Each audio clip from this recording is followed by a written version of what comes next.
السلام علیکم ناظرین، میں محمد اسلم حسین سیاست کی عالمی خبروں میں آپ سب کا استقبال کرتا ہوں۔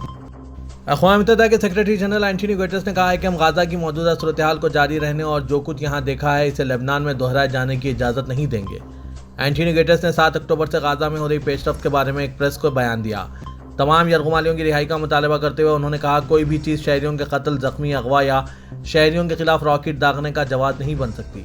اس جانب اشارہ دیتے ہوئے غزہ پر اسرائیلی افواج کے حملے 101 دنوں سے جاری ہے۔ گٹرس نے کہا حملوں میں ہو رہی تباہی اور عام شہریوں کی ہلاکتیں میرے عہد سیکریٹری جنرل کے دوران میں بے مثال ہے۔ انہوں نے کہا کوئی بھی چیز فلسطینی عوام کو اجتماع سزا کا جواز نہیں دے سکتی۔ پرزور انداز میں انہوں نے کہا کہ غزہ کی صورتحال کو بیان کرنے کے الفاظ تک موجود نہیں۔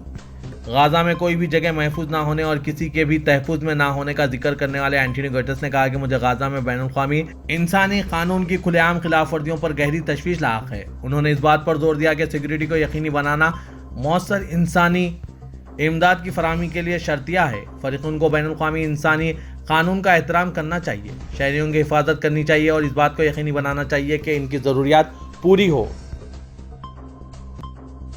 امریکہ نے اربیل میں ایران کے میزائل حملوں کی مذمت کی ہے۔ امریکہ وزارت خارجہ کے ترجمان میتھیو ملر نے پریس کانفرنس میں ایران کی طرف سے کیے گئے حملوں کا جائزہ لیا۔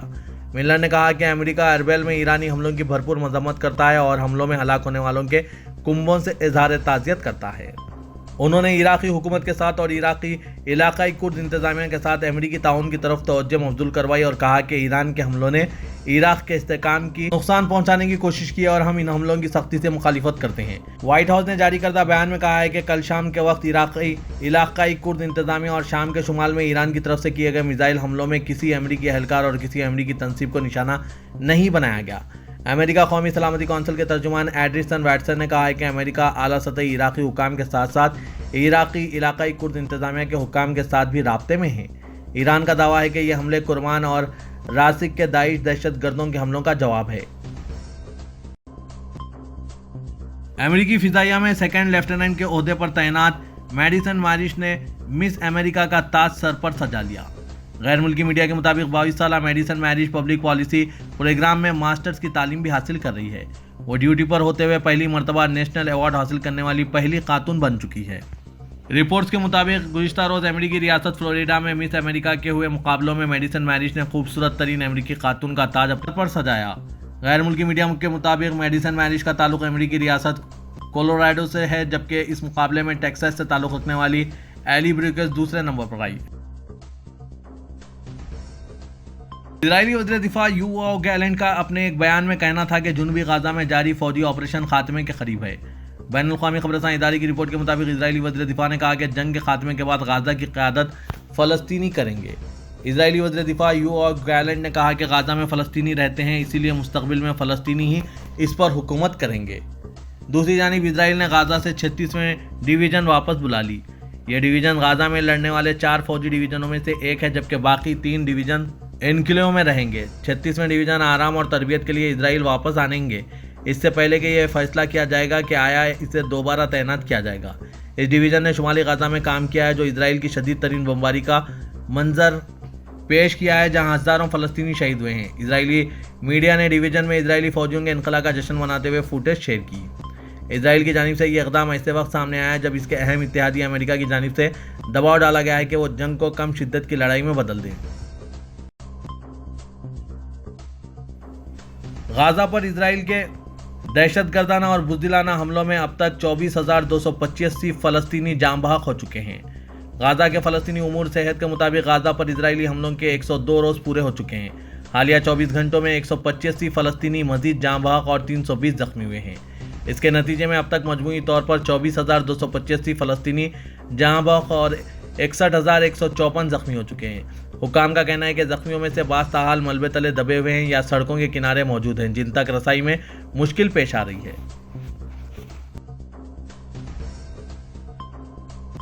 لبنانی گروپ حزب اللہ کے سربراہ حسن نصر اللہ نے کہا ہے کہ بحر احمر میں امریکی اقدامات سے جہاز رانی کی صنعت کو سلامتی کو نقصان پہنچے گا، جبکہ یہ علاقہ اب تنازعات کا گڑھ بن چکا ہے۔